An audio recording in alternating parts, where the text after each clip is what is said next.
specializing in property, life, and other lines of insurance products and services. And Kirk Market. Experience a world of choice. And by JGP Janitorial. Lose the mop, they'll clean the slop. JGP Janitorial, 548-1221.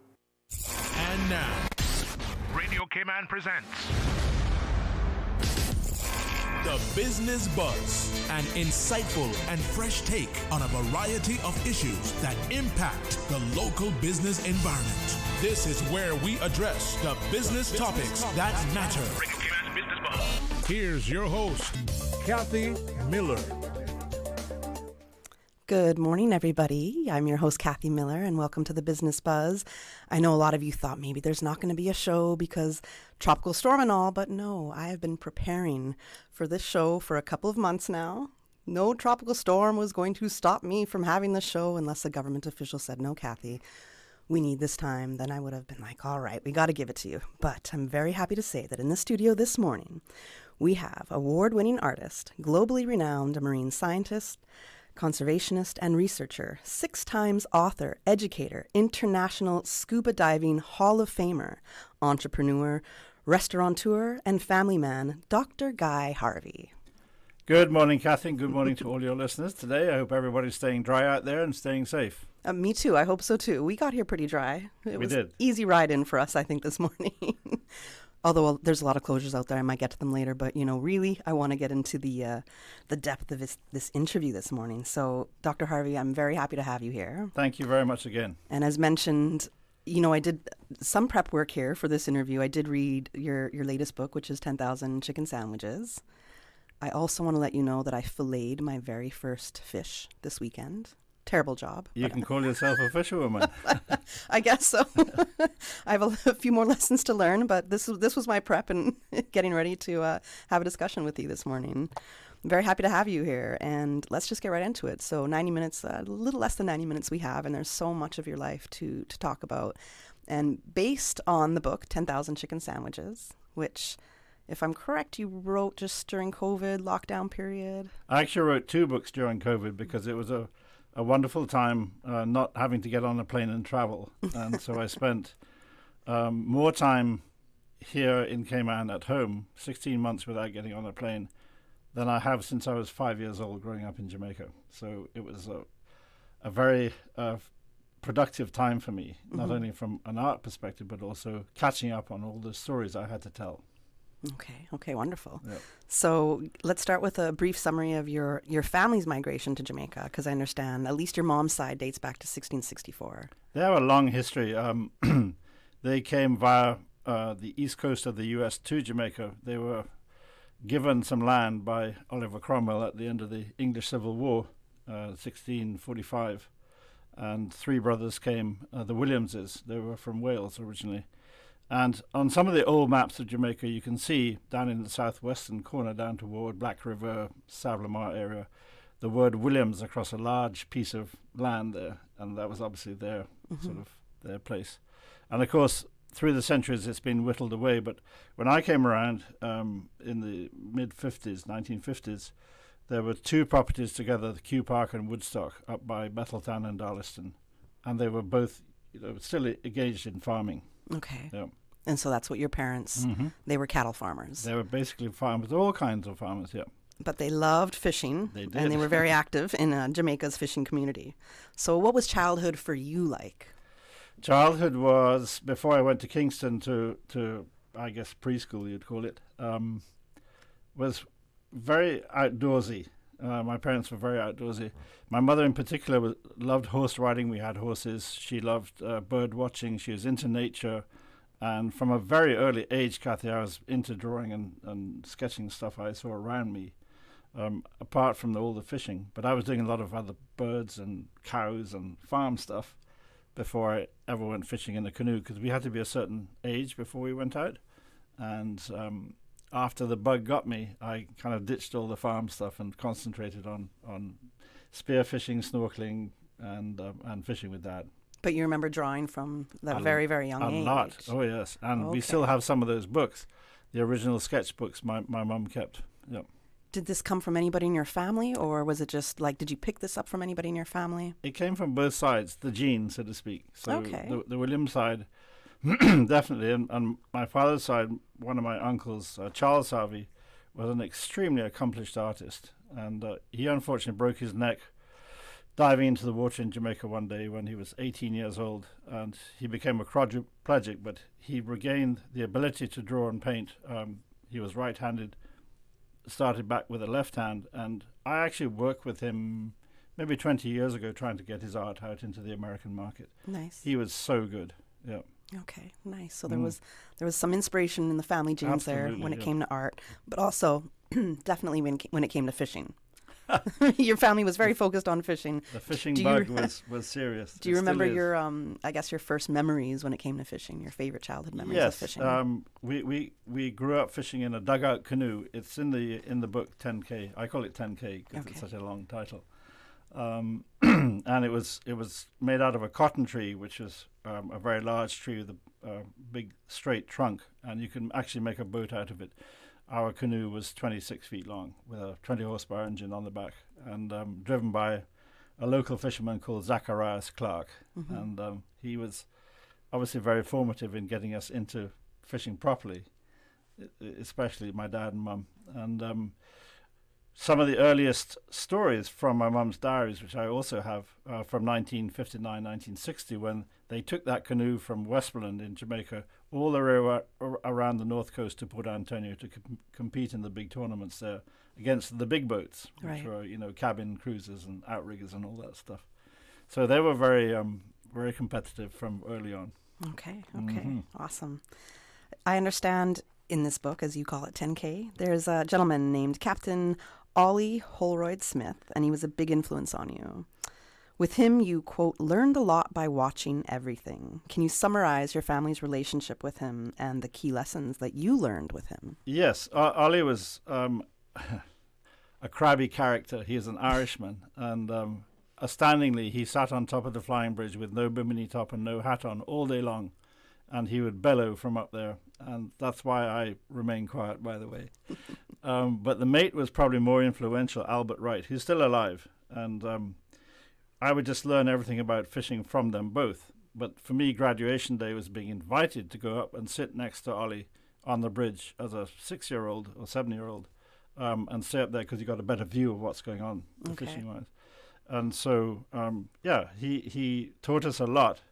And more importantly, he had all this fishing history books, art, paraphernalia in his house, which was just down the road near Belmont, which is between Bluefields and Mearnsville in Jamaica. And my imagination was captured by all this artwork that he had on the walls, a lot of ink engravings and watercolors and stuff. Fascinating. And just the stories of the big fish that people caught in other places was just astounding to me. Do you think when you saw that fishing literature in Captain Ollie's house, do you think that was one of your first kind of connections when it came to you now starting to draw and sketch marine life? I was definitely inspired, and I said to myself, I can do this, but I need to have more experience. And gradually, as I worked my way through high school and university, those experiences came, and all of my art is inspired by my own personal experiences. Okay. Yep. Okay, awesome. We're going to go to our very first commercial break, and when we come back, we're going to continue our discussion with Dr. Guy Harvey. The Cayman Islands boasts of a long, colorful, and rich history. In tribute to our roots, Radio Cayman, the voice of the Cayman Islands, is pleased to bring you the Historical Vignette Series, brought to you by Rotary Central. For more than 110 years, Rotary members have used their passion, energy, and intelligence to take action on sustainable projects. The Cayman Islands, He hath founded it upon the seas. In early 1669, the Spanish Queen Regent issued a general decree authorizing reprisals against those who attacked her territories and ships. The action came in response to attacks by notable privateer Henry Morgan, who used the Cayman Islands as a staging point for his attacks against Cuba. In retaliation for these attacks, the Cayman Islands would become the target of the Spanish. On April 14, 1669, Spanish privateer Manuel Rivero Pardal, with a contingent of 5 ships led by the San Pedro y Fama, attacked several turtling vessels anchored at Hudson's Hole in Little Cayman. Pardal was able to sneak upon his prey by disguising his ships with English flags until they had arrived within musket range, at which point their Spanish flags were raised. In a relatively easy victory, Pardal will set fire to the turtling houses and huts before absconding with the English ship, the Hopewell, and moving his attack onto the northern coast of Jamaica. Most notable from his attack on the north coast of Jamaica was a famous note pinned to the tree at Point Negril, which bragged of his exploits in the Caymans and challenged for a head-to-head fight with Henry Morgan. Since 1993, Rotary Central has worked diligently each year to provide quality bus shelters to our community. A traveling convenience to our school children, the elderly, young people going to work, guest workers, and visitors using the public bus. We, Rotary Central, help you, our advertisers, make it happen. Your marketing dollar travels a far way. Positioning your message, your product, your services, your presence in over 83 bus shelters. Every dollar you spend, every advert you place helps to build another bus shelter, providing modest comfort for Cayman travelers. Reserve space now on the only billboard medium in the Cayman Islands. Email rotaryshelters@gmail.com. rotaryshelters@gmail.com. The Bus Shelters, a partner in community convenience. Another inspiration program by Rotary Central Cayman Islands. Radio Cayman's historical vignettes was brought to you by Rotary Central. For more than 110 years, Rotary members have used their passion, energy, and intelligence to take action on sustainable projects.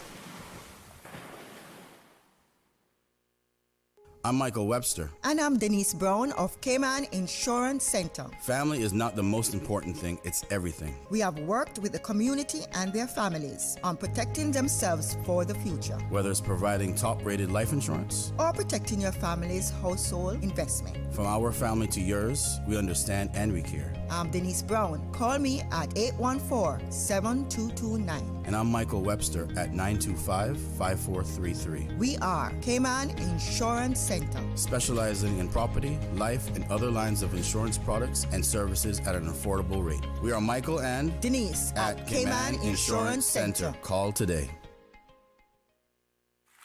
Is your office ready for a spotless shine? This September, GJP Janitorial is offering an incredible 50% discount for all new corporate clients, micro, small, medium, and large businesses. With over 20 years of experience, they know how exactly to keep your workspace clean and professional, reliable, efficient, and priced right. GJP Janitorial is the smart choice for any business. Don't miss out on this limited time offer. Call 548-1221 for your free quote today and 50% off your office cleaning.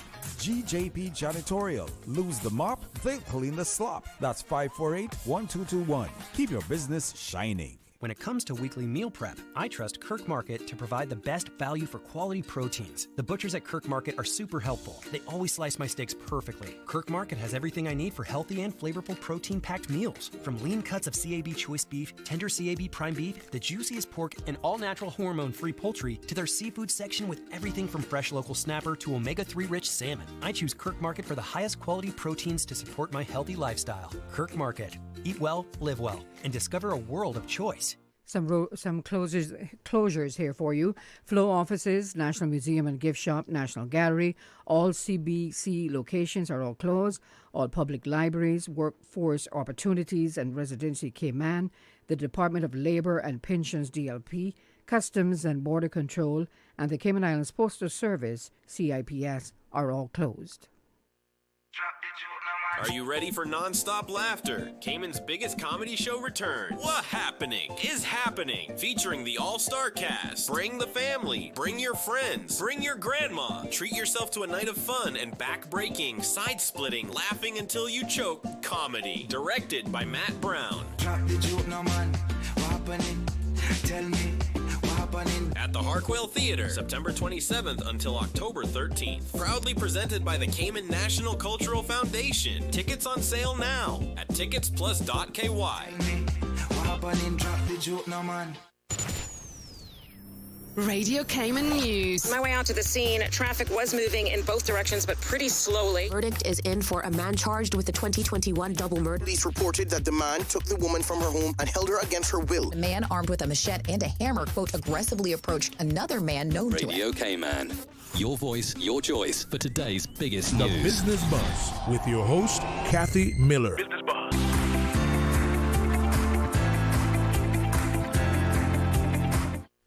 Welcome back to the Business Buzz. I'm your host, Kathy Miller, and in studio with me this morning, I have Dr. Guy Harvey.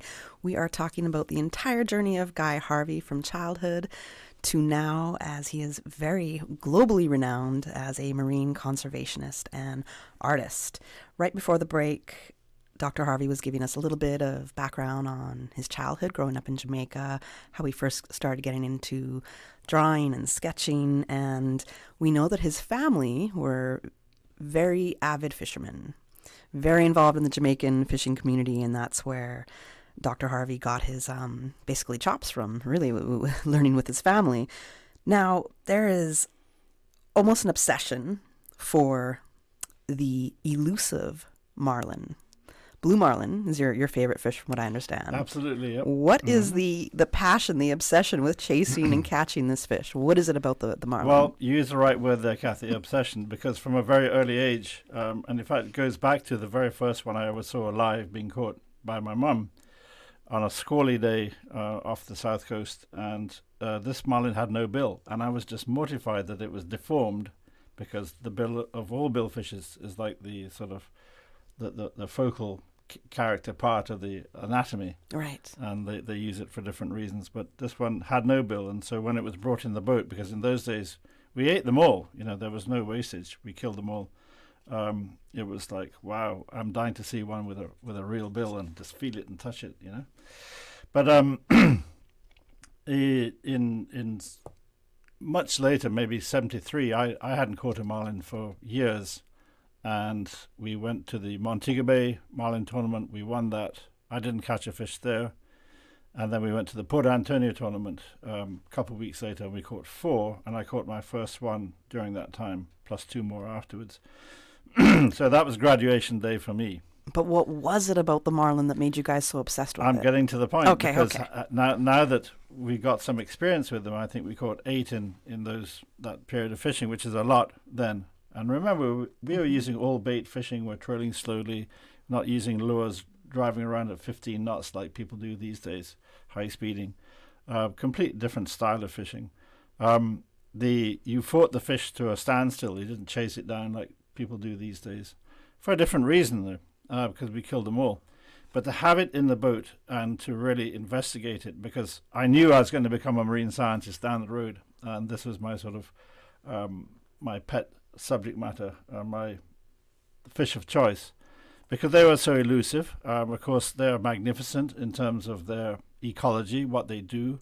We learned so much about their migrations, but just to me, their aesthetic appeal was their size, their sort of anatomy, the way their body's organized, the coloration, of course, and their power and their ability as a top predator in the ocean to catch anything they want. They're a magnificent piece of evolution. Okay. And there are 4 different species of marlins. There's the black, the blue, the striped, and the white. And the blue gets to be the largest. They grow up to 2,500 pounds. The second largest of all the fish, all the bony fish. And they're just a magnificent animal.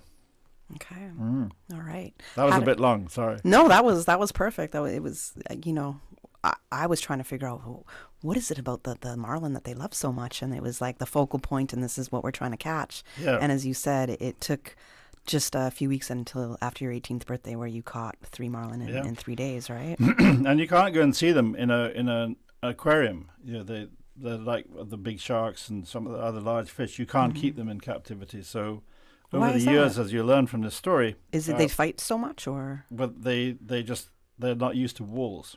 Okay. They need space. I'm sure all of them aren't used to walls. And so, we pioneered diving with them later in life in the 1990s and 2000s, so that we get underwater footage, free swimming of these magnificent animals, and educate people about just how magnificent they are. And to this day, seeing one, I was fishing this week off here, is like seeing it for the first time. It generates that kind of excitement. When you interact with a marlin. You still have it. Absolutely, all these years. Yep. That's a beautiful thing. I love to hear that. That's wonderful. Okay, so we went through your first live marlin catch. We understand the love of the marlin. And by this time, you're also in Aberdeen University in Scotland, where you're studying marine biology. And as you just said, you knew you were going to be a marine scientist. I was on course. I was doing fine until I think the turning point was when Mum gave me the book The Old Man and the Sea to read by Ernest Hemingway. And I was so taken that somebody would write so eloquently about this fish about which I was obsessed, as we've discovered, that it put me onto a slightly different course in my life. And the 44 images that I drew in that time between high school and university became a sort of cornerstone of my art career. Okay. All right. And we're going to get into that in a second. Yeah. But at that time, you're studying. Were you taking any formal art training, any art classes? No art classes. So everything you're self-taught? Yeah, absolutely. And I was doing a lot of pen and ink work in those days because some people call me a fish illustrator, and I was doing fish illustrations, which, and there's some in that book, the 10K book, where you got bait fishes or fodder fishes done in profile, so it's a sideways look at a fish done with a stipple ink type of design. Very detailed, takes a long time to do, but very effective, and the end result is great. No, I was concentrating on getting through my first degree, my honours degree, and then getting into a PhD program and getting back home to Jamaica as fast as possible. Okay. As much as Scotland was great, we did lots of sports. I was on the swimming team, water polo team, did lots of hiking, scuba diving. The entire west coast of Scotland was awesome. Orkneys, Shetland Islands. It was a great experience, but I wanted to get back to the Caribbean. I wouldn't blame you. I would think it's a lot warmer diving in the Caribbean than around Scotland. That's that one thing I'm thinking about, for sure. So by 78, I'd finished that whole series of The Old Man and the Sea, and I sat on it for 10 years. I did nothing with it. Why? Because I was just focused on science. Okay. Yeah. Okay, on getting your doctorate and all the rest. So you returned to University of the West Indies. I did. You became a research assistant at the Department of Zoology. And then you received your doctorate in fisheries management. It was a very interesting time, and the late 70s, as anybody from Jamaica who's over 40 will remember, the struggle that we had politically from 1972 to 1980 under the Michael Manley government.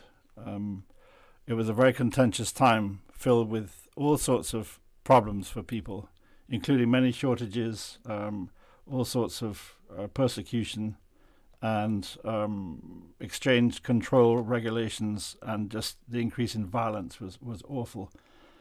The Marine Lab where I worked in Port Royal is right next to the Jamaica Defence Force Coast Guard base, which is Navy. It's not Coast Guard.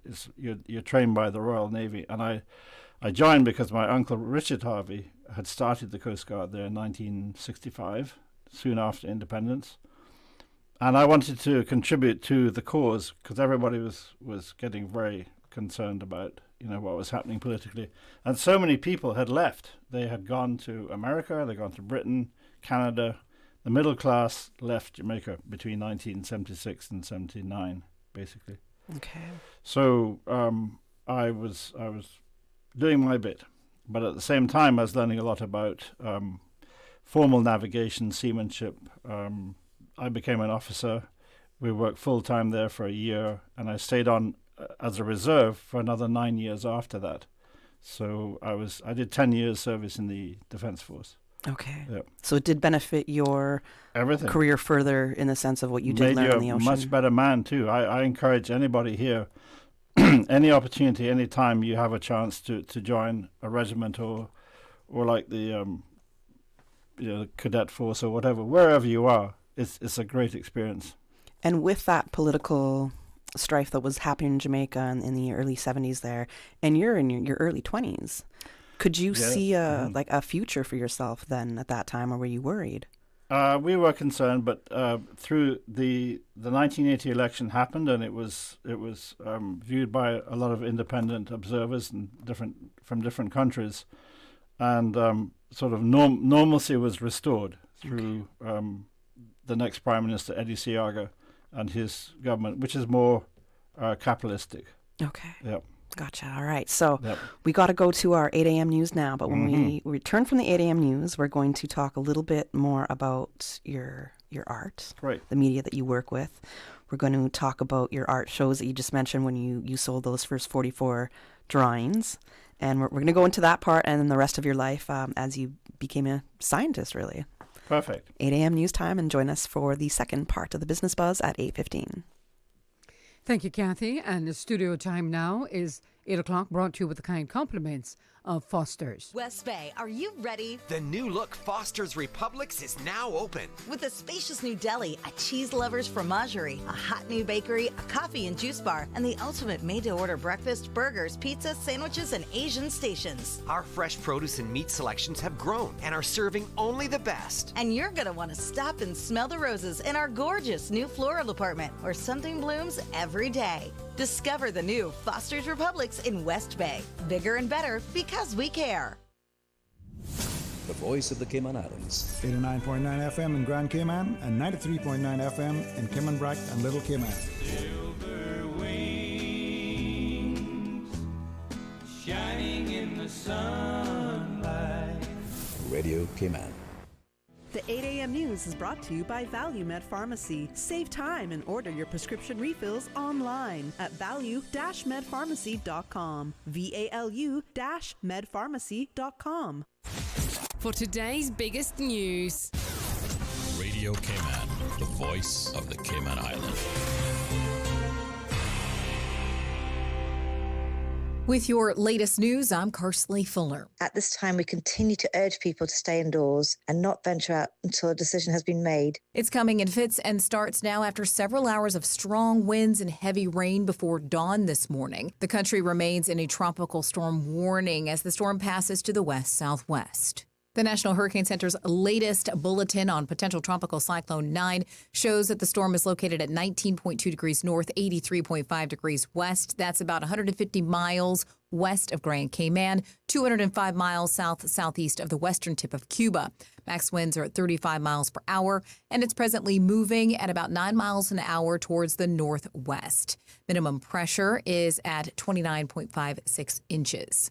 On the forecast track, the center of the system is forecast to move across the northwestern Caribbean Sea through tonight and then over the eastern Gulf of Mexico on Wednesday and Thursday. The next update from the National Hurricane Center will come at 10 a.m. Hazard Management Director Danny Coleman says her team, the National Weather Service, and 911 worked throughout the night monitoring the storm to make sure emergency services could respond immediately if they were needed. There have been a few outages observed by CUC. We've been monitoring our flood sensor, and we are still awaiting further information from all entities. And the Weather Service is in dialogue, obviously, with the National Hurricane Center, monitoring the system. She says there is a, quote, significant amount of water on the roads this morning and some strong gusts as well, adding that once the system moves farther away, and of course the all clear is given, damage assessment teams along with utility crews can work to repair and assess.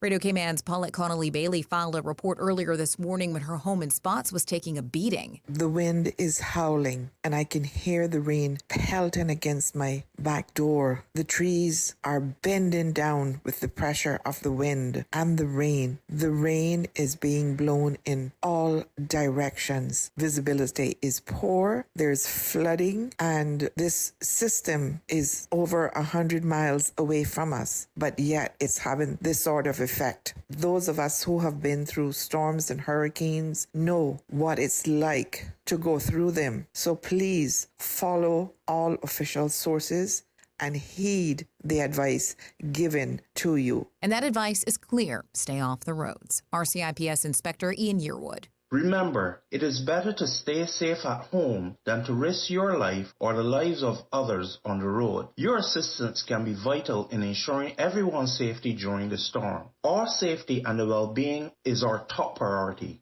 Be safe. Schools remain shuttered along with the University College of the Cayman Islands for a second day, along with non-essential government services in Grand Cayman and the Sister Islands. Just recently announced, the Health Services Authority will be closing its Grand Cayman morning services, including elective surgeries, outpatient clinics, pharmacies, district health centers, urgent care, therapy services, mental health, lobotomy, radiology, dental, and eye clinics. Patients will be contacted directly to reschedule their appointments. The HSA will reevaluate the weather conditions at noon and advise. A&E will still operate 24 hours, but folks are reminded to stay home unless it's a true medical emergency. Sister Islands, you can expect regular services and operating hours for all clinics and services. Want to stay informed? Make sure to keep it locked right here to Radio Cayman, or you can head online to gov.ky, caymanprepared.ky, and the National Weather Service's website, weather.gov.ky. You can also follow social media at CaymanGov and at CaymanPrepare. Now with a check of international news, here's the BBC, which takes us out of the newscast. I'm Karsley Fuller. With the BBC News, I'm Roisin Hasty. The Israeli military says it will step up its offensive against Hezbollah in Lebanon after Monday's intense bombardment, which left hundreds dead. The Chief of Staff, Herzi Halevi, said the campaign would be accelerated. Lebanon's health minister says more than 550 people have been killed since Israel began its attacks on Monday. The UN's human rights chief, Volker Turk, has appealed to all parties with influence in the Middle East to try to stop the hostilities between Israel and Hezbollah. Chinese stocks surged on Tuesday in trading in Hong Kong and Shanghai after Beijing announced new measures to kickstart growth in its struggling economy. The Chinese central bank said it would reduce the amount of cash banks must hold in reserve and lower a key interest rate. BBC News. The 8 a.m. news is brought to you by ValueMed Pharmacy. Save time and order your prescription refills online at value-medpharmacy.com. VALU-medpharmacy.com. Now, more than ever, supporting your immune system is crucial to helping your body fight off illnesses like the common cold, the flu, and COVID-19. At ValueMed Pharmacy on Walkers Road and in Buttontown, we carry all the essential vitamins and minerals to help support your immune system and improve your overall health. Some of our top immunity support picks are vitamin C, vitamin D, zinc, elderberry, and quercetin are the popular 7-in-1 immunity support. Our pharmacists are always on hand to help guide you and answer any questions. Visit ValueMed Pharmacy on Walkers Road or Buttontown. Live happy, live healthy with ValueMed Pharmacy. Stay in touch with Radio Cayman with the latest up-to-date, accurate news and information. For your convenience, the headline news will be repeated on our sister station, Breeze 105.3 FM, weekdays at 8:30 a.m. Follow Radio Cayman on social media, Facebook, Instagram, Twitter, or download the Radio Cayman app in the App Store or log on to www.radiocayman.gov.ky and stay connected to what's happening in the community. Radio Cayman, your voice, your choice, your radio. And some things to tell you about. All government schools and the University of College of the Cayman Islands will remain closed for today. The judiciary says all cases scheduled for today will be adjourned to ensure the safety of all court staff, jurors, attorneys and the public. Cases affected by the adjournment will be rescheduled and new dates communicated to all relevant parties in due course. The Cayman Islands Bankers Association member retail banks have made the decision to close all banking centres. The Cayman Islands Development Bank and Credit Union are also closed. Water Authority offices in Grand Cayman will be closed today. And also Spark Performing Arts, National Dance Company, Musicians Limited, all DVDL offices will remain closed until further notice. The new KFC nuggets have arrived. That unlike the no-gets, ours are handmade using 100% white meat, unlike the no-gets. At KFC, we hand-bread every day to achieve the perfect flavor. After you try our delicious and crispy nuggets in the original recipe, you'll never settle for less. KFC, the real nuggets. It's finger-licking good. Ladies and gentlemen, children of all ages, the Super American Circus is coming to Grand Cayman with 8 exciting shows from October 4th to 6th, all under the big top at Compass Green, North Sound Road. Get ready for daring acrobats, high-wire walker Blake Wallenda, stunt bikes in the Ball of Steel, aerial ballet, and more breathtaking performances. Tickets $25 for kids and $45 for adults, on sale now at eventpro.ky. Proudly benefiting ARC and 1-to-1. Brought to you by the Ministry of Tourism and Ports, Cayman Airways, the Ministry of Border Control, Labor and Culture, Digicel, the Ministry of Health and Wellness, and Coca-Cola. Attention gamers! The Caribbean's largest esports tournament and gaming convention is back! Gamers Bay 8, hitting the Cayman Islands this September 28th and 29th. Get ready to battle it out in FC24, NBA 2K24, Fortnite, and more for a chance to win your share of $10,000 in cash and prizes. Plus, enjoy free play on everything from classic games to the latest hits. Dive into VR and rev up in our sim racing zones. But that's not all. Meet your favorite gaming influencers, including Beck, Brojack, Anything Alexia, and Overflow. Don't miss out. Visit gamersbayevent.com now for tickets and all the details. Sponsored by NetGeeks Media, the Ministries of Investment, Tourism, Border Control, Youth and Sports, Sustainability, Cayman Finance, and Radio Cayman. Level up at Gamers Bay 8, where the Caribbean comes to play. The 8 a.m. weather update. Brought to you by CG Britcay, where people come first. I know everyone is waiting for this very latest weather report. Current temperature is 76 degrees, relative humidity is 100%. The barometric pressure, 29.73 inches and falling. The wind is southeast at 18 knots, gusting to 30. The overnight low temperature was 74 degrees. Grand Cayman remains under a tropical storm warning. As of 7 a.m., potential tropical cyclone 9 is located approximately 138 miles west-southwest of Grand Cayman and 244 miles west-southwest of Cayman Brac and Little Cayman. It's moving northwest at 9 miles per hour. The wind is 35 miles per hour. Pressure, 1,001 millibars, 29.56 inches. The projected weather conditions for today through the 27th of September: winds a decrease to 20 to 25 knots by this evening, gradually decreasing to 10 to 50 knots by Friday evening. The rainfall daily max potential: Grand Cayman up to 6.3 inches today, tapering to 0.2 inches by Friday. Total potential rainfall from Tuesday to Thursday for Grand Cayman will be up to 10.4 inches. For the sister islands, up to 3.4 inches today, reducing to 0.1 inches by Friday. The total potential rainfall for the sister islands of Cayman Brac and Little Cayman from Tuesday to Thursday will be from 5.4 inches. The seas, rough seas with wave heights peaking at 8 to 10 feet today and tomorrow. A marine warning is in effect for today, 24th, and tomorrow, the 25th. Safety advisories. Residents are advised that increased flooding is likely as we continue to experience frequent rainfall. Mariners should seek and remain in safe harbor until further notice. Warnings in effect. Tropical storm warning is in effect for Grand Cayman. Flood warning ongoing for both Grand Cayman and Cayman Brac and Little Cayman. Marine warnings, marine advisory for high seas are in effect. The next bulletin will be issued at 5 p.m. today. And that's the very latest on your weather report. Take some advice from your Aunt Angie. Don't lie on your resume. Because if you say you've got trapeze experience, someone might shoot you out of a cannon and expect you to do a gymnast routine while flying through the air at 82 miles an hour. And just because you want to land on your feet doesn't mean you will. But if you're smart, you'll have CG medical insurance, so you get the best coverage for the price. Get the best coverage for the price. CG Britcay. Good like that. All benefits are subject to policy The provisions. 8 a.m. weather update. Brought to you by CG Britcay, where people come first.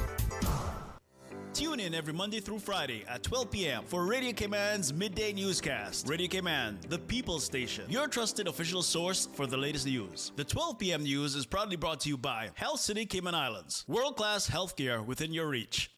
The 7 a.m. weather update, weekdays on Radio Cayman, is brought to you by RAM Water Tanks. Call 925-3832 to order your water tank. RAM, built to last a lifetime. The traffic report is brought to you by Subway. Enjoy a delicious start to your day with breakfast from Subway. Good morning. Let's take a quick look at what's happening traffic-wise. Most people are adhering to the traffic information and not to go on the roads, please, until the all clear has been given. Grand Cayman remains under a tropical storm warning. As we look to the east, visibility is poor. If you're coming from the east, on Shamrock Road, traffic is moderate. And continuing on to Linford Pearson Highway, moderate flow of traffic. Traffic is light on Owen Roberts Drive. As we look to Crew Road, you can see some traffic on there. And no traffic on downtown Georgetown on Edward Street, so that's looking pretty good. It's ugly out there. Please drive with caution when the all clear has been given. But so far, the all clear has not been given. So you've been asked to stay off the roads. And that's what's happening on your roads. Let's join us again at about 10 minutes after 12. We'll give you another look at traffic. The rich flavors of Italy just arrived at Subway. Say ciao to the Italianos. Our 3 new Subway Series recipes, carefully crafted with an Italian flair. Try the Hot Shot Italiano for an enticing and zesty touch. The tastier than ever Ultimate BMT, generously stuffed with a mix of ham, pepperoni, and salami. Or go all in with a creamy chicken bacon Alfredo. New Subway Series Italianos. Chef-crafted greatness in every bite. Elevate your game only at Subway. Delizioso. The traffic report is brought to you by Subway. Enjoy a delicious start to your day with breakfast from Subway. The Business Buzz with your host, Kathy Miller.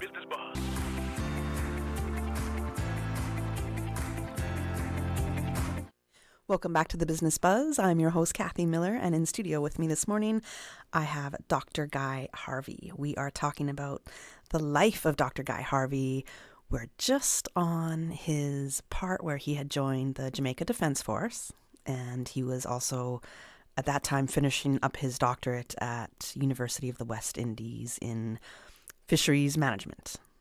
That's correct. It was an exciting time, and in between all the research work we did all the tournaments, and I was able to get all the biometrics and the data of all the marlins that we landed in different tournaments, whether it was Montego Bay, Falmouth, Discovery Bay, Ocho Rios, or Port Antonio. And we built up a huge database on blue marlins, what they ate, their reproductive conditions, all of these sort of things that nobody else could get. And we worked with National Marine Fisheries Service, University of Miami.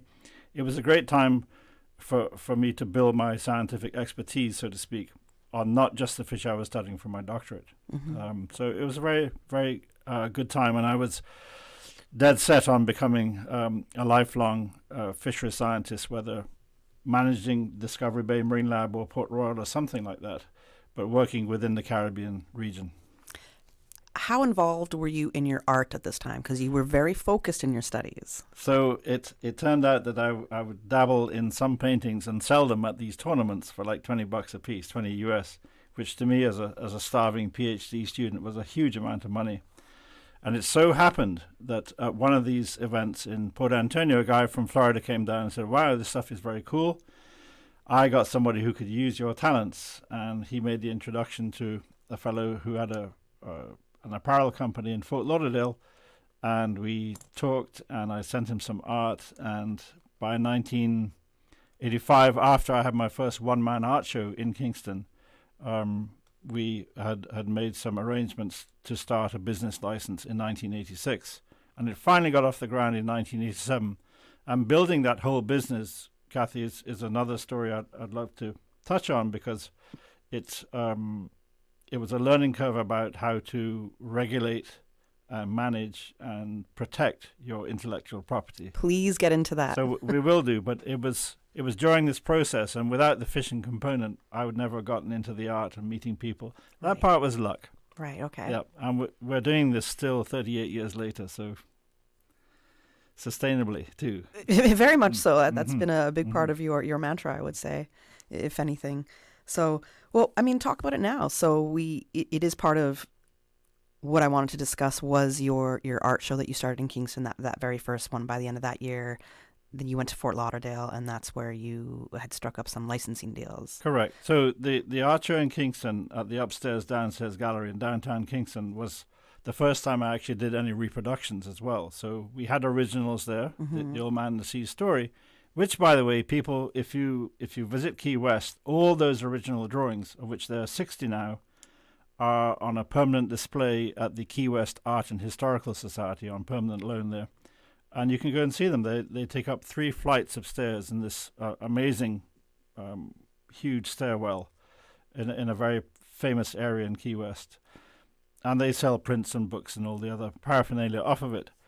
But that was opened a whole new opportunity and a career, but it involved these processes of forming Florida corporations, becoming, organized and compliant is the word I'm looking for. And of course, for me, it was how do you protect your creativity? And so the lawyers with whom I worked were expensive, of course, but I was advised this is the best money you will ever spend because it will protect your IP forever. And how did you know who to work with and who to trust? Because as I mentioned in a break, a lot of the time, especially when you're young and you're green to something, people will take advantage of you. So how did you know you're making these right decisions? You're doing, how many license deals did you do? I had good advice, and luckily the guy who owned the T-shirt company, Raleigh Working, who's now passed, a very, very keen fisherman. He had over 50 different IGFA world records. He knew his fish. He knew the subject matter. And he loved the way I portrayed the artwork. That was the key thing that we had going. He was not easy to deal with to start with, but once we got off going and had a track record, things became easier for me because I was not living in America. I've never lived in America. And so I was, and still am, an absentee landlord in terms of the business side of it. And you find people to help run the business for you. Okay. The licensing part was fairly straightforward. And it really grew very quickly. There was no competition in those days. We're talking late 80s and right through the 90s. I stayed with that company for 16 years. Then went to AFCO, the American Fishing Tackle Company based in California. I was with them for 16 years. And so, you're establishing a very long-term productive relationship with these people. There were hiccups and bumps along the way, but you work through them. But I was very participatory. I'd go to all the trade shows, do the consumer shows, fishing tournaments, all these events to get out in front of people. It's interesting to me because it was the mid to late 90s where I think I saw a piece of your artwork. In Vancouver, Canada, I had a friend who was an artist, great artist. Her dad was a fisherman. But I remember, because your drawings, your art is so distinct, it's so unique. And I remember seeing that and then moving here and seeing your artwork. And I was like, no, but I've seen this before. And putting 2 and 2 together, it's so surreal to me. So it's pretty amazing. Yes, it's still North America, but it's pretty amazing how far and how long your art has traveled. Well, thank you. But we do share species with many other regions. In fact, around the world, many of the species, take the blue marlin, it's a cosmopolitan animal. So you find it all around the world. But I also formalized my art. I had good mentors, in one person in particular, Kent Ullberg, who's a Swede and probably America's most famous wildlife sculptor. In fact, I carry his work in my gallery here. Okay. We had many joint exhibitions together and in different states throughout America. And he encouraged me to join the Society of Animal Artists, which is a worldwide membership of competent wildlife artists. I just say that loosely. And I also joined the Canadian version of that, which is called the Artists for Conservation. The membership there is 500. And so these are extremely talented people who are naturalists and wonderful at execution, and I admire their work. I've collected some of their work, in fact. But there were very few people who specialized, Kathy, in aquatic art and fish in particular. And to this day, you can still count them on one hand, the people who are what I call good, accomplished, and have made, a name for themselves. I hope you count yourself as one of those. Well, not really. I know what I can do. I know what the customers want, and I focused on that. Like some people say, why haven't you done sculptures? Because it's, I'm happy with what I'm doing. I'm in my lane, and Kent being, as magnificent as he is, and he he specialized in monumental pieces too, which is a genre that he totally pioneered and it really excels at. So what media do you like to work with? I love all media. I work primarily in pen and ink. We started out with that. The 10K book and the Santiago, the Old Man book, is all pen and ink. I went into watercolors, taught myself that. That now is my favorite medium. I love the looseness of it, the spontaneity. It's quick to work with, instant results, but you can't get size. And the fish I like to paint, especially the bigger billfish and sharks and tunas, they're big and they demand a big canvas. So I like to do them life size. I'll do them up to 20 feet long. Wow. And on canvas, you do that with oil paint or with acrylic paint. Okay. And my largest canvas, of course, is the Norwegian Escape, the cruise ship. That was huge. It's still around. The hull of the Norwegian Escape cruise ship. Well, beautiful. Thank you. The sailfish on that alone is 150 feet long. Yeah. And the eye is as big as me. Some of those murals I've done are just exhilarating to do. Yeah.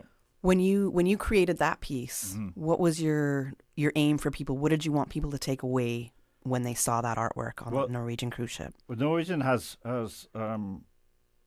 all its ships painted, the hulls painted. And so when they asked me back in 2014 if I could do that, I said, sure.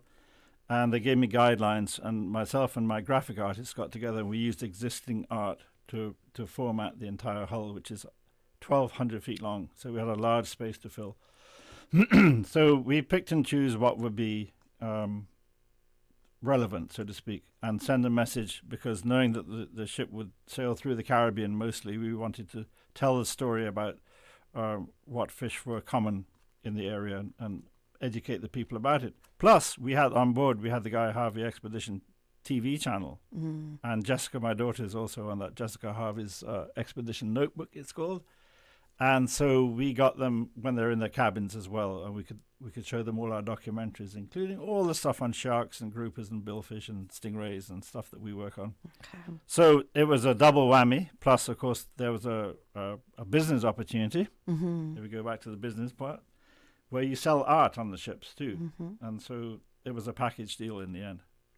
Yeah. At what point now did you realize, okay, that I know the Norwegian cruise deal came a little later, but at what point did you realize, especially after getting all those licensing deals, I could do art and I could be a scientist at the same time, and this could both work? It took 10 years for the business to really take off, and for us to be able to take off a percentage of the royalties of all the different licenses and put that back into research. And you had to find a home for that. So we did that through Nova Southeastern University in Fort Lauderdale, and we set up the Guy Harvey Research Institute there back in 1999. And it was slow starting because the amount of money that we were able to donate was small, and then it grew as the business grew year by year. Now it's, the budget is $3 to $4 million a year, and it's a considerable amount of input that we put into marine research work and also the Marine Science Education Initiative for kids. But to cut 25 years into a few seconds, Kathy, we have published 176 peer-reviewed papers now through Nova Southeastern University, through the GHRI. And you can go on our animated websites to follow the tracks of some of these billfishes and sharks and tunas. It's ghritracking.org, or just go to the Guy Harvey Foundation.org website, and you can you can track all of these animals that we work with over decades. Which I did a little bit of last night, and I was completely fascinated by some of the patterns and the migrations of the sharks, where they're going. So I was completely fascinated by that. So that was 1999 when you started the Guy Harvey Research Institute, and that's also when you moved to Grand Cayman. It is, coincidentally. Very pivotal year. Yeah. So what was the move to Grand Cayman? What prompted that? I was fed up with the politics in Jamaica. The things were not right, and there were a lot of violence going on, and because I was away a lot, the family scene was difficult in terms of just surviving.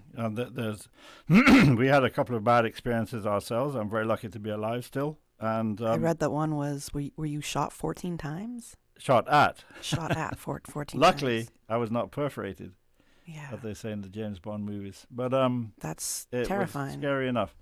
But that you handled that, and because of my military training, I was able to get through that from a psychological perspective, fairly straightforward. It was just the Not a lot of people would say that, Dr. Harvey. Fairly straightforward. You handle getting shot at 14 times. Well, moving on. We're here to tell the story, which is, and learn from it. Yeah. So, anyway, so we came to Cayman because we knew a lot of Jamaicans who'd moved here for different reasons. Mm-hmm. B, it was English speaking. It was for me logistically okay because I had to commute to America on a weekly basis, just about, and so very little changed. We could still keep in close contact with both Gillian's family in Kingston, my wife, and our family in Western Jamaica. So logistically, it was a sensible thing to do, and to this day, I have no regrets moving to Grand Cayman. We enjoy the country. We've done our part in terms of the input in terms of research work, conservation. That's a whole other story. We work closely with the Department of Environment. We've done so many different research projects here, plus our Marine Science Education Initiative, which is an ongoing concern with the kids, not only here, throughout the Caribbean, Florida, and some other states. We're working in Texas now. Because you can only go so far with the research work. You can learn so much. You can take a horse to water, but you can't make them drink when it comes to actually getting rules and regulations and conservation effectively motivated in a population. Conservation is really tough to make it work. And one of the few examples that we have in our experience of success has been in the Nassau grouper recovery study. We got to go to a commercial break. We'll get there, but it's you can't give up on it because you know what's the right thing to do. The essential part about the research work is that it provides a basic building block for education and therefore for conservation. All right. And it all has to work together, otherwise it unravels. Right. It doesn't go anywhere. Yeah. We're going to get into your successful projects, the current projects, but we're going to go to a commercial break right now. And when we come back, we're going to get into all those details. When it comes to weekly meal prep, I trust Kirk Market to provide the best value for quality proteins. The butchers at Kirk Market are super helpful. They always slice my steaks perfectly. Kirk Market has everything I need for healthy and flavorful protein-packed meals. From lean cuts of CAB choice beef, tender CAB prime beef, the juiciest pork, and all-natural hormone-free poultry, to their seafood section with everything from fresh local snapper to omega-3 rich salmon. I choose Kirk Market for the highest quality proteins to support my healthy lifestyle. Kirk Market. Eat well, live well, and discover a world of choice. Marketers, creatives, and visionaries, are you ready to be inspired? Join Simpla's 11th annual marketing conference, The Connect Experience, under the theme Icons and Innovators, October 11th and 12th at Hotel Indigo. Discover the latest trends in marketing innovation, sharpen your skills in hands-on workshops, and connect with industry leaders who are changing the game. Plus, celebrate the best of Cayman's marketing and creative professionals at Simpla's Awards Gala, honoring the icons and innovators in the field. Don't miss out. Secure your tickets online at simpla.ky/events. Let's come together to build a more dementia-friendly Cayman Islands. Dementia affects many in our community, and small acts of kindness can make a big difference. Here's how you can help. Be patient and understanding. Offer support with a warm smile and a gentle approach. Learn the signs. Recognize symptoms like memory loss or confusion and respond with empathy.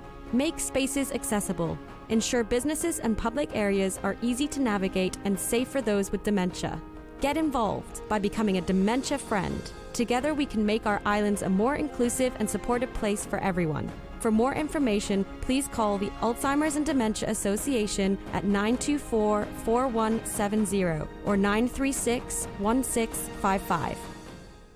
The Business Buzz with your host, Kathy Miller.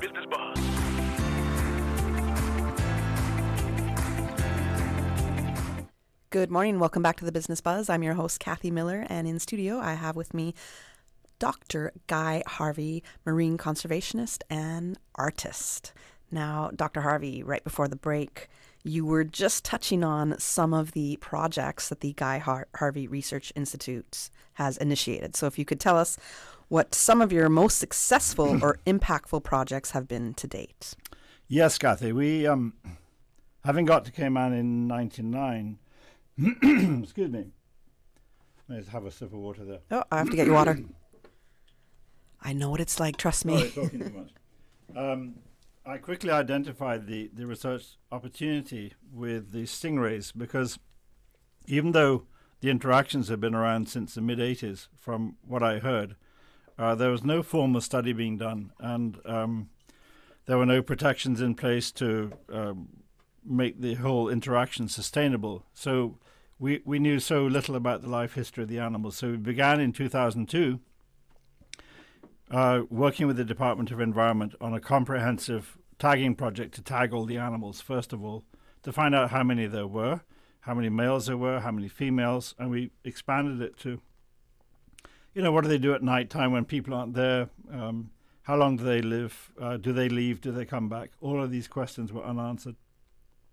And the tags, the tags we used are called a pit tag, which we inject into the base of the tail on the left side of the base of the tail. And luckily, we've had just about 100% retention, which is just phenomenal. So we have animals that we tagged in 2002 that when we did our survey in July, they still showed up in our database. So we know that they're very long-lived. Even the big ones that we tagged back in 2002 were fully grown.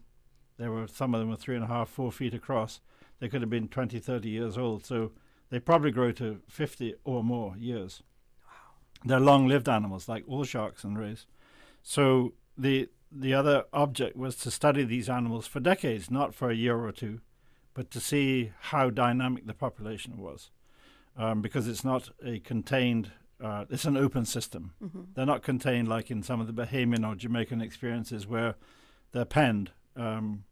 We've been there and seen that thing. This is an open system. They're free to come and go. So we set up these surveys. We tagged in 23 years now. We tagged about 640 individual animals. Wow. In that time. Because, as I say, some will stay for 2 or 3 or 5 years, 10 years. Some will stay for a long time, especially the bigger females will stay around. And there have been 3 different perturbations to that population in that time. Obviously, after Hurricane Ivan in 2004, nobody was feeding them. The population dropped, i.e. there was no feeding, so the animals left because they can survive on their own. We established that very quickly. In 2011, 2012, there was another population crash. They went down to by half. We didn't know what was going on. The tour operators said, hey, there's something up here. There's not nearly as many rays as there used to be. And so we paid for 3 vets from the Georgia Aquarium to come down and help us do blood analysis. And we did it 4 times in that year, 2012. And we also learned a lot about their reproductive cycle because we were doing ultrasound on all the females. So it was a good experience, but we found nothing wrong with the animals. They're stable isotopes. You are what you eat. Were good. There was no blood diseases, and we could not find out why the population had gone downhill so rapidly. Interesting. And of course, some 8 turned up in the dolphin discovery place up at in West Bay, and 4 of them had our tags in. Okay. And we've proven that the rays have what is called site fidelity. They don't leave because of the constant replenishment. Some males will travel at nighttime some distances, and we did that through sonic tracking. but the females basically stay where they are. So if you're going to be in possession of a stingray with a tag in it, you got it from the sandbar. There's no doubt about that. Mm-hmm. And so, in spite of all the shenanigans that went on, what that did, to cut a long story short, because the Department of Environment made them put the rays back in the water, what it did was expedite the safety and the conservation of this very, very important animal to Cayman's well-being. Right. So not only did we prove just how much each ray generates per year to the country, but also just how important they were to the socioeconomic well-being of the country. And so, that figure, Dr. Harvey, is $500,000. Well, at that time. So at this that is time. back in 2013. Okay. Yeah. And so and that's by extrapolation. You find out how many people come, what they pay, how much they spend generally, and you divide that total number by the number of rays, and you got your figure. Okay. So the question to the Minister of the Environment at the time was, why haven't you protected these animals? And he basically said, I didn't think of it in that terms, the dollar value. And you can extend that dollar value to every other fish or piece of coral or seagrass or mangrove that we have here. Mm-hmm. It has tremendous dollar values to our socioeconomic well-being. But the rays in particular, because we put so much importance on them, they're on just about every piece of advertising that we do, whether it's on paper or electronic or, the rays are on our money, they're on our planes, they're on everything. So why hadn't you protected them up to that point?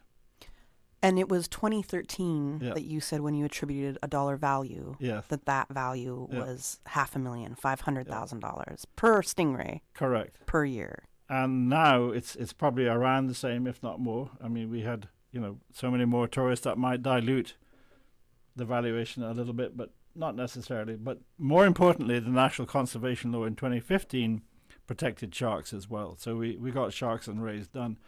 But all of this, my point being that all of this wouldn't have happened. We wouldn't have known about what was going on without the research work, without the database about the number of animals that come and go. And this is the importance of research work. Okay. Now, you did mention that when the stingrays weren't being fed, that they would just kind of wander and go off wherever they can find food elsewhere. They're big animals. They're predators. They need food every day. But are they known to be territorial as well? They can be. They certainly don't go from island to island. There is a species of ray that's a pelagic stingray. But these ones, they don't leave and go to Cayman Brac unless they're taken in a boat, for example. Okay. And it's like the groupers as well. The groupers in Little Cayman, where all this work has been done, the Nassau groupers, people thought, well, they come from Jamaica, they come from Cuba, they come from other islands. They don't. Once a Little Cayman grouper, you're always a Little Cayman grouper. Mm-hmm. And again, science proved that. The work with REEF, the REEF Environmental Education Foundation, different universities in America, the government, the DOE did a lot of work. This tracking of groupers prior to their spawning period, which is in January and February each year, where they go to this spawning aggregation site. It's the sort of the weak link in their behavior, which man has exploited everywhere around the world where this phenomenon happens. They fish the spawning aggregation sites, which is, from a fisheries management perspective, just the worst thing you can do if you want to have a sustainable fishery. But over the same amount of time that we were doing the stingray survey, the grouper surveys done by the DOE have given us a tremendous amount of data about the life history of the animal. Plus, it has worked. It's the sort of, I think it's probably the most widely used example of how marine conservation can work that I've ever heard of or use, and I use it all the time. Cayman's well-managed experience, and we have exported that to other Caribbean islands because it's an ongoing project, and it really does work. This is with the grouper program. Yes. Are we at, from your opinion, I love grouper. It's one of my favorite fish. And I know when I said it before, you're like, oh, no, we don't eat grouper, Kathy. No groupers on the menu, please. So you heard them. I go back to the point. It's a long-lived, slow-growing fish. Mm-hmm. They're very attractive. The Nassau groupers in particular, beautiful animals. They can be conditioned. They'll follow you around on your dive. They make you dive. And, people can photograph them for years and years and years and years and generate tens of thousands of dollars from one animal rather than having it as a $20 fillet on a plate. The dollars and cents of the whole story point to more conservation. The value of living wildlife is just so much more than consumed wildlife. The socioeconomic value of Cayman's marine life, period. Do people really not understand how important that is? I think they are. Certainly the kids are, and certainly this is the other part of the Guy Harvey Foundation's mandate is to educate kids around the Caribbean, both in English and Spanish, by the way, and so that they get the whole concept of sustainability and the value of coral reefs, of mangroves, of seagrass flats, of beaches, the whole formula, the whole ecosystem of what's a marine environment and how it relates to our well-being. Is it harder to educate older generations? It is very much so. They're very stuck in their ways, and it's part of the problem. Is you're not going to train them or teach them or have them learn any other way. Some maybe, but the majority. So it's better off you invest your time and energy into the kids. Okay, we got to go to our last commercial break, but when we come back, we'll wrap up our discussion this morning, Dr. Harvey. All right, Susan, I don't know if you heard when I said we're going to go to our last commercial break and then we're going to wrap up. All right.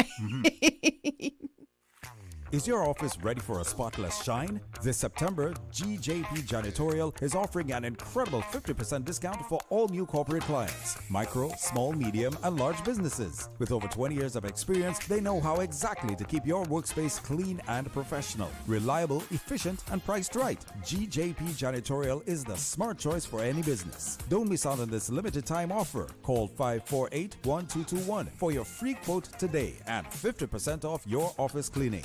GJP Janitorial. Lose the mop, they'll clean the slop. That's 548-1221. Keep your business shining. I'm Michael Webster. And I'm Denise Brown of Cayman Insurance Center. Family is not the most important thing, it's everything. We have worked with the community and their families on protecting themselves for the future. Whether it's providing top-rated life insurance or protecting your family's household investment. From our family to yours, we understand and we care. I'm Denise Brown. Call me at 814-7229. And I'm Michael Webster at 925-5433. We are Cayman Insurance Center, specializing in property, life, and other lines of insurance products and services at an affordable rate. We are Michael and Denise at Cayman Insurance Center. Call today. When it comes to weekly meal prep, I trust Kirk Market to provide the best value for quality proteins. The butchers at Kirk Market are super helpful. They always slice my steaks perfectly. Kirk Market has everything I need for healthy and flavorful protein-packed meals. From lean cuts of CAB choice beef, tender CAB prime beef, the juiciest pork, and all-natural hormone-free poultry, to their seafood section with everything from fresh local snapper to omega-3 rich salmon. I choose Kirk Market for the highest quality proteins to support my healthy lifestyle. Kirk Market. Eat well, live well, and discover a world of choice. 20 years after Hurricane Ivan, our nation has shown incredible resilience. We built homes, restored schools, and strengthened our communities through unity. We're deeply grateful for the vital support from our global neighbors. Together, we've rebuilt and laid the foundation for a stronger future. Now, we must embrace a culture of readiness, looking out for one another and preparing for the future. With the continued support of our international allies, we'll ensure our nation remains strong.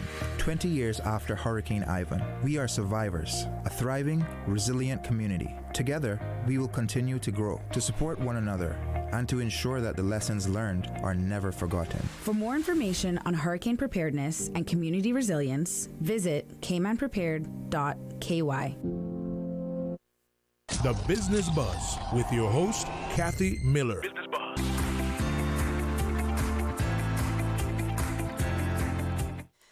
Dr. Harvey, I know that there's so many other projects out there that you've done. You've had such like I said before, a global impact, and you've worked in so many different parts of the world. So if you could tell us a little bit more about some of the other projects out there that you're extremely proud of. I think one of the most exciting projects we've done is in the Caribbean coastline of Mexico, in the Yucatan. and we worked on a number of different species, mako sharks, white marlin sailfish, swordfish, but I think the most exciting project is on the whale sharks. And a lot of people ask, about these electronic tags we put on them. You can't tie up a whale shark to your boat and attach the tag to it like we do with other sharks, tigers and makos and so on. So we actually dive with them, drill the tag onto the dorsal fin, and it talks to a satellite every time the fin comes to the surface. Wow. Okay. But what is most interesting about these is that they'll do a 10,000-mile circuit every year, but they come back to the Yucatan for food. There's all the bonitos and tunas there spawn, and the amount of spawn they have will produce a layer of eggs over miles and miles of water. And the whale sharks know this. They come to feed there, and manta rays too, because they feed on the same thing. But it's turned into a huge ecotourism project for the Mexicans, and the tour operators there will take tourists out to snorkel with them. And so it's providing viewing opportunities, which all shark ecotourism does around the world. We studied tigers in the Bahamas, in the Caribbean, mako sharks, oceanic white tips, blue sharks, a number of different species around the world. Scalloped hammerheads and silky sharks are two of the sharks that are killed in the shark fin trade worldwide. And we were the organization that back in 2004 infiltrated the Hong Kong shark fin trade to put a figure of between 40 and 70 million sharks a year being killed just in the shark fin trade alone, which, as we talked about earlier, for a slow-growing, long-lived animal that doesn't have the reproductive capability to counter all of that extraction, is totally unsustainable. And this is why shark populations worldwide have crashed, because of the shark fin trade. So that's one. We do a lot of work on the mahi-mahi, because right now the dolphin fish is overfished in the Western Atlantic.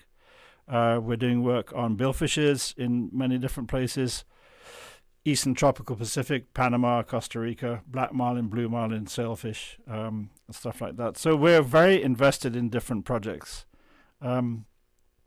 Shark ecotourism is really taking off worldwide, and it generates a huge amount of income for different societies and communities without killing a single shark. And that's the point. Mm-hmm. So it's been encouraged by many different countries.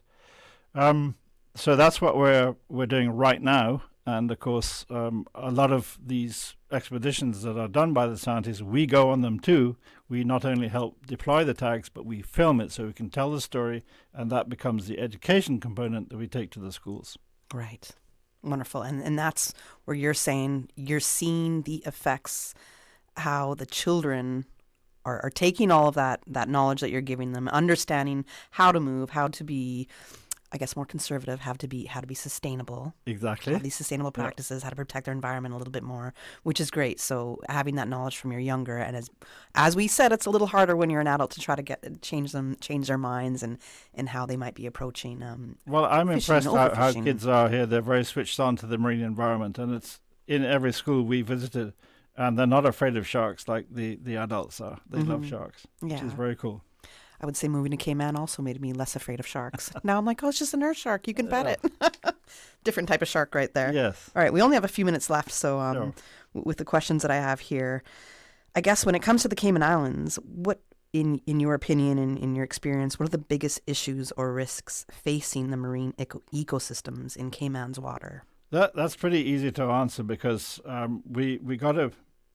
I know development is a key part of the economy, but we have to do it in a sustainable way. And I think my biggest concern is a lack of a centralized sewage system to accommodate all the new buildings, the amount of people who live here now. Because if you just depend on your own cess tank or your cess pit for your individual house, the accumulation, that aggregation of individual disposal units puts a lot of nitrates and phosphates into our very porous substrate, which is basically limestone rock, which is water flows through it very easily. It gets to the sea, and that over-nutrifies all the water around the reefs, and it promotes the growth of algae, which is very dangerous for coral. And, of course, it grows faster than the coral, it'll smother coral. And, of course, you need the coral reefs around the island for many different reasons. The physical structure is there.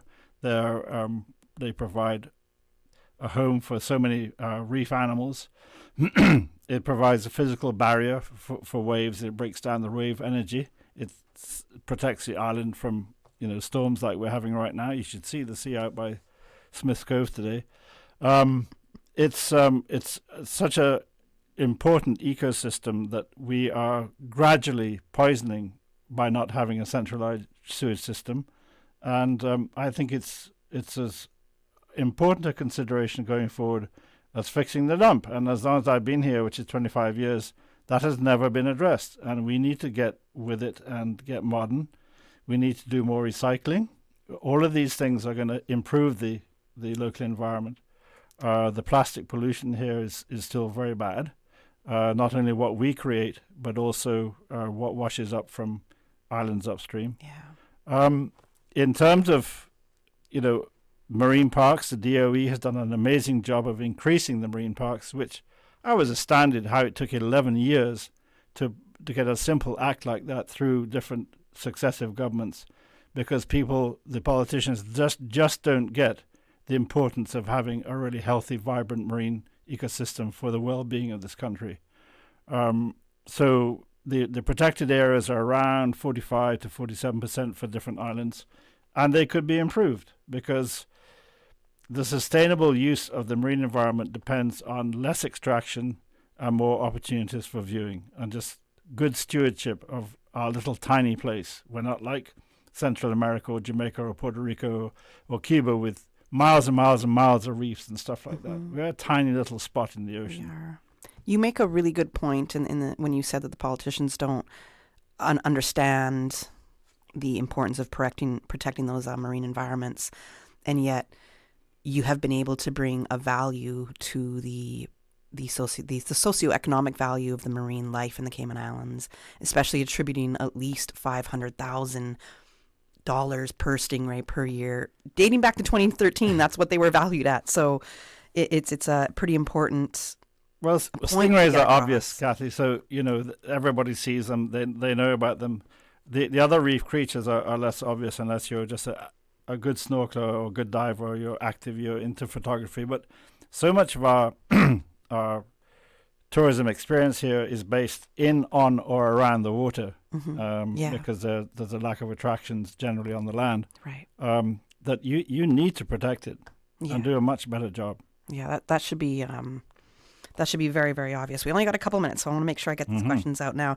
You did mention ever since you moved here, there's been talk about the dump, but there's also been talk about building a cruise ship-friendly port in the Cayman Islands. Well, now, so blending your perspective as a marine scientist and researcher, and also as an entrepreneur with an art gallery, shop, and restaurant on the waterfront that benefits from tourism, how do you think? So you sit on kind of two sides here. How do you think Cayman should approach the development of a new port? I said my piece back in 2019 when it the referendum, the petition and the referendum nearly happened back in December 2019. I was quite, how should I say, my concerns were more from a business perspective than an environmental perspective, and they haven't changed in that time. The environmental research work still needs to be done, how a structure like that would affect the 7 Mile Beach and all that. But Georgetown is a tiny little place, and if you build a giant cruise ship dock here, apart from the discombobulation on the sea floor, you've got narrow 2-lane roads coming into Georgetown from every angle. How are you going to move all these people? I think the plan then was to have 2.5 million tourists coming off of cruise ships, whereas at that time we had already 1.9 million, and we were suffering tremendous issues with crowd control and toilets and garbage and just people getting hot standing in lines, and it was just very user unfriendly, to be honest with you. And then there's, what are you going to do with all these people? How are you going to get them out of town without having traffic jams? You're going to put in a ferry. What are you going to do? There was no real plan about it. And Carnival and Royal Caribbean were leading the charge, and it was just kind of rammed down our throat. And I remember later on, halfway through the pandemic, when the financial services were sort of saving the country because tourism was dead. Mm-hmm. Remember that? It still is. It's now the fourth pillar. Well, there you go. And it was like, well, maybe the cruise ship business isn't so important after all. I remember a politician saying that. Well, guess what? You tried to ram the dock down everybody's throat, and it was 8 housewives who prevented it from all happening. So the thing is to concentrate on stayovers. They spend more money, they stay longer. I think they're better off for all the restaurants, the stores, the taxis, and everybody else who depends on tourism. And they need to be more considerate about the long-term effects and measure what could go wrong with a cruise ship dock. Yeah. The other point is, of course, the commercial dock needs to be expanded because there's so much traffic coming in and out of it. And I know there have been discussions about where to move the commercial dock. And of course, that's a decision for engineers and politicians to make. There are lots of options out there. But I think the emphasis should be put more on stayover visitors, to be honest with you. Okay. If a cruise ship dock was to be built, and I know that there's a worry about the marine life there, is this something that could be replenished within a short period of time from your knowledge experience? But my only experience was in Discovery Bay in Jamaica when I worked at the Marine Lab there. They had to cut a hole through the reef into Discovery Bay Harbour for the bauxite ships to come in. And of course, over 40 years, the coral all grew back where they were doing the excavations. And the ships still come and go. Not cruise ships, is commercial. And what became more of a problem was the dust from loading the ships and the sort of sedimentation of that dust into the coral reef areas, especially in the bay. So a different problem. Mm-hmm. But, there is technology available these days where you can do underwater work in the substrate and do it with minimum effect on the environment. Okay. We're really at the end of the show, but I know I have 2 questions that I absolutely want to end with. So the first one being, if there's a key message from this discussion regarding marine conservation that you want listeners to remember, what would it be? I think once, you build up a certain amount of experience in your life, as a kid, sure, you're going to absorb everything, and education of kids is really important. But once you have a say and you kind of determine what you want to do in life, no matter what you want to be, a photographer, a diver, work in, marine engineering, to join some kind of and support some kind of organization or conservation group or research group is really important because, as I said before, research is the first component of the 3 parts of marine conservation execution. That's research, education, conservation. So if you support that, because all of this work costs a lot of money, and it takes cash to care, so you should help out by being participatory. And I know here in Cayman, people are extremely generous, I have to say, and there's no tax write-offs here. In America, when you donate money, you get a tax write-off. Here, you do it because you want to do it and because it's the right thing to do. So do that. Be participatory. Live sustainably, do recycling, obey all the laws and regulations to do with the marine environment, whether you're in here or in Florida or some other country. They're based on science, on research work. They're not pulled out of the air and said, you will do this, you will do that. It's based on science. So, closed areas, closed seasons, slot sizes for fish, all of this stuff is all based on research work. So pay attention to those and observe them because it's just going to help you and help the ecosystem. Now, if you can say this last question, if you can answer it in hopefully 1 minute, no pressure, but your message to people who want to pursue a life and a career that might blend 2 very, very different things, such as you did with art and science, what would be your message to people who want to pursue different career paths like that? Well, work hard and never give up. That was really quick. You can do anything you put your mind to. So yes, I went through the formal training of being a marine scientist, which is a long endeavor. It's like becoming a doctor or a dentist or anything else. Luckily, my knowledge of anatomy, physiology, and ecology of the animals has also helped my art in the delivery and the execution, which it's fun. It's great. It's very gratifying. I love to see people's response to it. But at the same time, we got to be aware of just how we live our lives, what we consume, and are we doing it sustainably? Okay, all right. Thank you. There's so much more we could have asked, and I think we crammed a lot in these a little less than 90 minutes of time. So we did quite well. Thank you so much for joining me on Radio Cayman today. And I know it's been at least 10 years since you've been with us before. So thank you, Kathy, very much. It's been a pleasure. Thank you so much. All right, we're going to go to the slightly after 9 a.m. headline news and hear what's going on in Cayman for the rest of the day. The Business Buzz is proudly sponsored by Cayman Insurance Center, specializing in property, life, and other lines of insurance products and services. And Kirk Market, experience a world of choice. And by JGP Janitorial, lose the mop, they'll clean the slop. JGP Janitorial, 548-1221. Since 1976. Covering Grand Cayman, no Cayman, Cayman right.